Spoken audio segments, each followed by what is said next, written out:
Joining us now is Kurt Schlichter, great American and author of The Attack and senior columnist at townhall.com. Kurt, I'm still not off the high of this last week. Where were you when? And just walk us through the historical significance of all this. Well, first of all, Charlie, thank you for having me on Veterans Day. Got to represent for the United States Army, the greatest engine of human freedom in human history. And I owe you an apology. I wrote a town hall column today about the heroes and the zeros of the election. I was running up against my word count. I didn't include you and the great people at Turning Point USA. You guys picked fatal. Thank you so much for helping to save my country. No apology needed. Well, thank you, Kurt. We worked hard, and we played a small little role in our little corner, and we're honored to do it. And Kurt, so you're a historian. You're a wicked smart guy. It's a pinch me moment. It really is. Am I correct? Because it's almost like too good to be true. 7 battleground states, popular vote winner. This mandate, Kurt Schlichter. Charlie, it's the Faramir and Boromir moment where they beat back the orcs and say today is a good day. And today is a good day. We're going to have bad days ahead. We're going to have tough days ahead. We're going to have challenges ahead. This fight isn't over. The fight for freedom is never over. But today is a good day. The sun's shining. President Trump has clearly understood what he needs to do. I love that he's got Susie Wiles in there as the chief of staff. She deserves it. She is smart. And you know what's great, Charlie? The great thing about Susie Wiles is I wouldn't know her if I tripped over her. I don't know what she looks like. She didn't make it about herself. She made it about her job. That's what we want, though, right? Unbelievable. And by the way, she is a humble servant and a sweet person, and she is tough. You don't want to come against her. She is tough. You and I came against her when we were trying to get rid of Ronna McDaniel that first time, and she beat us. And then when Ronna became a liability, she cut bait.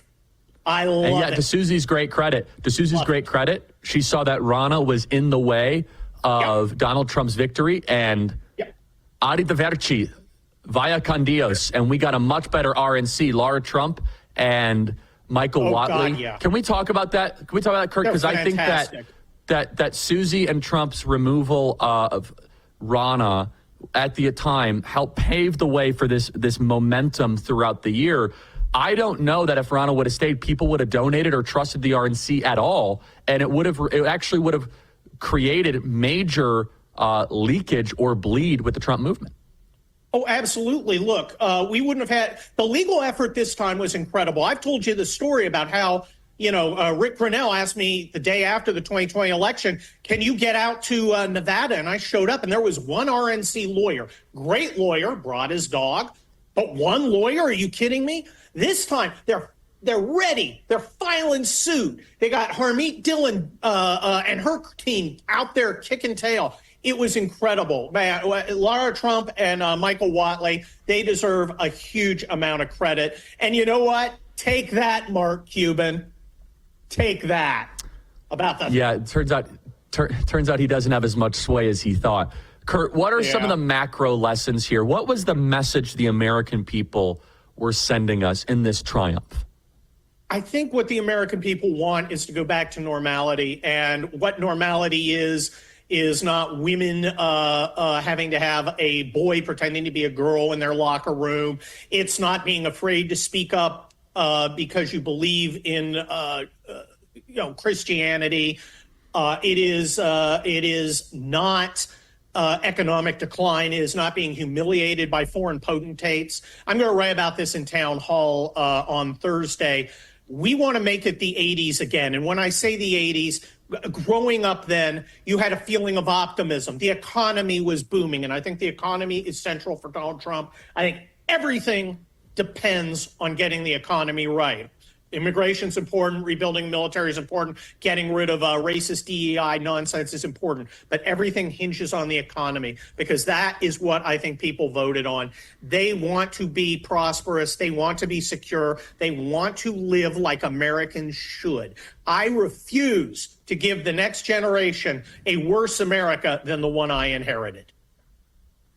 Absolutely, Kurt. And what does this mean for the Republican establishment that was quietly cheering for Kamala because they knew that the Trump movement would now be permanently into the Republican infrastructure? There is no removing it now.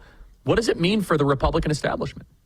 Well, I think we've seen it with John Cornyn, John Thune, who are both very much establishment guys, coming out and saying, hey, I'm going to support the president. We're going to work, 5-day work weeks instead of 3-day work weeks to get this agenda through. I think they understand what's going on.